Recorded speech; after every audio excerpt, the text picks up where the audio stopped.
السلام علیکم ورحمۃ اللہ وبرکاتہ۔ میں امید کرتا ہوں کہ آپ سب خیر و عافیت سے ہوں گے۔ آج ہم نے ایک اہم عنوان اور ایک اہم ٹاپک پڑھنا ہے۔ کافی ساری ساتھیوں کی اس میں کی رائے آئی اور ان کی طرف سے یہ ریکویسٹ آئی اور انہوں نے گزارش کی کہ میں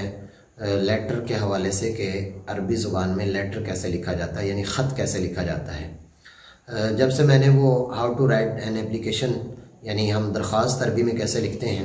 الحمدللہ بہت زیادہ لوگوں نے اس کو پسند کیا اور لوگ اس سے استفادہ کر رہے ہیں، اور آپ سب ساتھیوں کی ان گزارشات پر میں نے چاہا کہ میں خط کیسے لکھا جاتا ہے عربی میں اس کے حوالے سے بھی کوئی ایک بہت اچھا ایسا عنوان دے دیا جائے کہ جس کی وجہ سے زیادہ محنت بھی نہ کرنی پڑے اور ہمیں امتحانات وغیرہ کے اندر جو ہے نمبر بھی اس میں پورے مل جائیں۔ تو ذہن میں رکھیں کہ میں نے بنیادی طور پر جو آپ کے سامنے ابھی پیش کرنا ہے وہ خطوط کی دو قسمیں ہوتی ہیں۔ جو بھی ہم خط لکھتے ہیں اس کی دو قسمیں ہوتی ہیں، ایک خطوط رسمیہ ہوتا ہے اور ایک غیر رسمیہ ہوتا ہے۔ رسمیہ کا مطلب عام فہم یہ ہے کہ جو ہم عام طور پر جسے ہم آفیشیل کہتے ہیں، یا کسی ایسے بندے کو، جیسے ہم ایک امتحانات وغیرہ میں لکھتے ہیں، امتحانات میں لکھنا ہوتا ہے، یا ایک جو ماتحت ہے وہ اپنے رئیس کو یا اپنے بڑے کو خط لکھتا ہے تو اس کا ایک خاص طریقہ کار ہوتا ہے، اس کا ایک خاص پیٹرن ہوتا ہے کہ کہاں تاریخ لکھنی ہے، کہاں اس کا نام لکھنا ہے، اور خاص طور پر امتحانات میں اسی کے نمبر دیے جاتے ہیں۔ بہت سارے ساتھی یہ سمجھتے ہیں کہ صرف اس کے نمبر ہوتے ہیں، اس کے بھی نمبر ہوتے ہیں، اور جو درمیان میں میں آپ کو آگے ذکر کروں گا کہ خط کی ترتیب کیا ہوتی ہے وہ انشاءاللہ تعالیٰ آپ کو سمجھ آ جائے گی، تو اس کے الگ سے نمبر ہوتے ہیں۔ تو ذہن میں رکھیں کہ جو رسمیہ ہے، رسمیہ کا مطلب یہ ہے کہ جو ہمیں امتحانات میں لکھنے ہوتے ہیں، آپ کو اپنے اسٹوڈنٹس کو پڑھانا ہے تو اس کے حوالے سے آپ نے کیسے اس کو لکھنا ہے اور کیسے ان کو سمجھانا ہے، کیونکہ خط کا ایک خاص طریقہ کار ہے جسے ہم پیٹرن کہتے ہیں، تو اس کا بھی ایک طریقہ کار ہے، تو وہ اس خطوط یعنی رسمیہ کے تحت آ جاتا ہے۔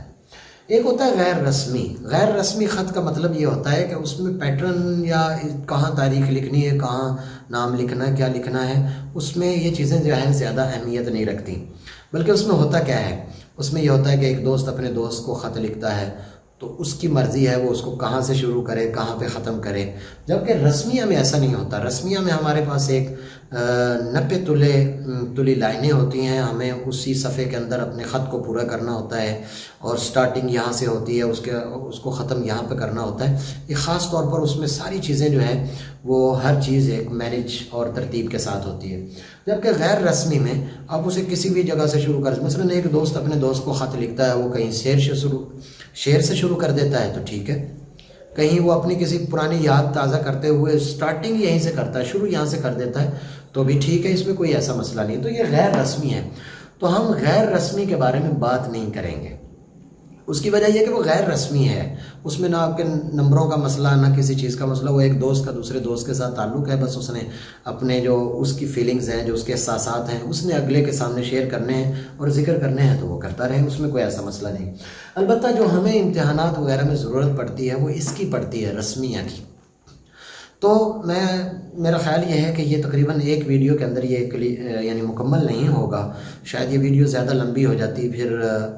آپ ساتھیوں کو اس میں تنگی ہوتی ہے، تو میں نہیں چاہتا کہ آپ لوگوں کو اس میں تنگی ہو، تو میں انشاءاللہ تعالیٰ کچھ چیزیں لیٹر کے حوالے سے آج آپ سے شیئر کر لیتا ہوں، اور اگلی جو ویڈیو ہوگی اس میں اس کا پورا پیٹرن اور اس کا پورا طریقہ کار بلکہ لکھ کر کوشش کروں گا کہ ایک ہی پیج کے اوپر آپ کو اتنی چیزیں سمجھا دوں کہ اگر آپ 5 سے 6 لیٹر آپ کو آتے ہیں یا 4 لیٹرز آپ کو آتے ہیں، ان میں سے کوئی بھی آتا ہے تو وہ والی عبارات آپ فٹ کر سکیں، جیسے کہ میں نے اپلیکیشنز کے اندر جو ہے نا درخواست کے اندر لکھا۔ آپ کے سامنے تھا کہ کچھ چند عبارات تھیں، بس انہی کو آپ نے تبدیل کرنا ہے اور آپ کی درخواست کسی اور مضمون کی بن جاتی ہے۔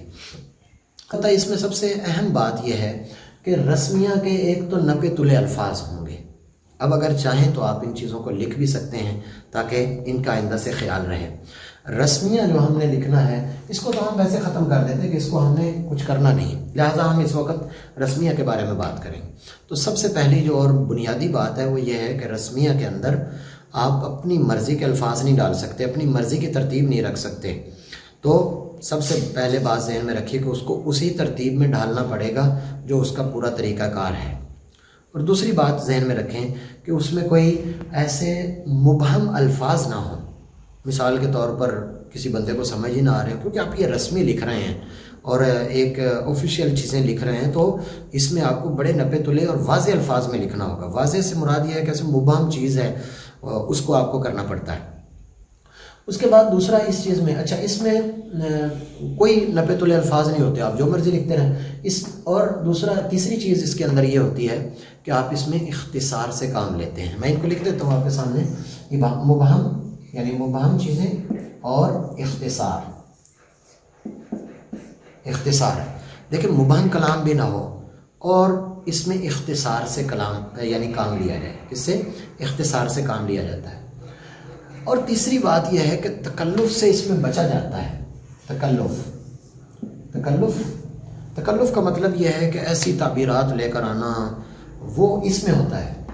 جب ہم اپنے دوست کو خط لکھتے ہوتے ہیں اور وہ عام روٹین سے ہٹ کر ہوتا ہے، تو تب ہم اس میں تکلفات نہیں ہوتے، تکلفات اس میں بالکل نہیں ہوتے۔ اور اس میں جو چوتھی چیز ہے وہ ہے رتبے کا لحاظ، رتبہ کا لحاظ۔ دیکھیں، آپ اگر اپنے بڑے کو لکھ رہے ہیں تو اسی لحاظ سے اس کے لیے لفظ استعمال کریں گے، اور اگر آپ اپنے چھوٹے کو لکھ رہے ہیں تو اسی لحاظ سے آپ ان الفاظ کا استعمال کریں گے۔ وہ انشاءاللہ تعالیٰ اگلی ویڈیو میں آپ کو مکمل اس میں ڈیٹیل دے دوں گا، لیکن بس آج کچھ تعارف اس حوالے سے میں نے پیش کرنا تھا کہ یہ چیزیں ہمارے یہاں بعض دفعہ غلطی یہ ہوتی ہے کہ مبہم الفاظ استعمال کیے جاتے ہیں۔ جب وہ آپ کا ایگزامینر جب وہ چیک کرتا ہے تو وہ دیکھتا ہے کہ بات کوئی سمجھ ہی نہیں آ رہی، لہٰذا نمبر کٹ کے۔ بات اتنی سی کرنی تھی کہ جناب میرے یہ ایشو ہے، یہ میرا مسئلہ ہے، تو آپ اس کو حل کر دیں، مہربانی ہوگی، آپ کی نوازش ہوگی۔ آپ نے ایک لمبی طویل اس کو کہانی سنا دی اپنے پیچھے،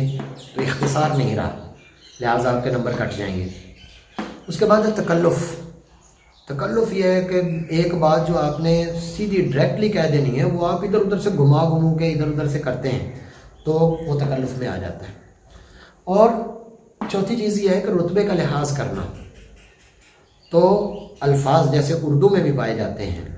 محترم جناب اور کے لیے آتا ہے، عزیزم کسی اور کے لیے آتا ہے، اور ہم کہتے ہیں کہ یعنی والدین کے لیے اور لفظ استعمال کیا جاتا ہے، استاد کے لیے اور لفظ استعمال کیا جاتا ہے، اور اسی طرح اگر آپ نے کسی پرنسپل کو بڑے کو لکھنا ہے تو اس کے لیے اور لفظ استعمال ہوگا۔ اگر آپ اپنے چھوٹے بھائی کو لکھتے ہیں تو اور طریقہ کار ہوگا۔ اگر آپ ایسے دوست کو لکھتے ہیں جو آپ سے چھوٹا ہے، اس کے لیے اور الفاظ ہوں گے۔ تو رتبے کا لحاظ کر کے الفاظ کا چناؤ اس میں کیا جاتا ہے۔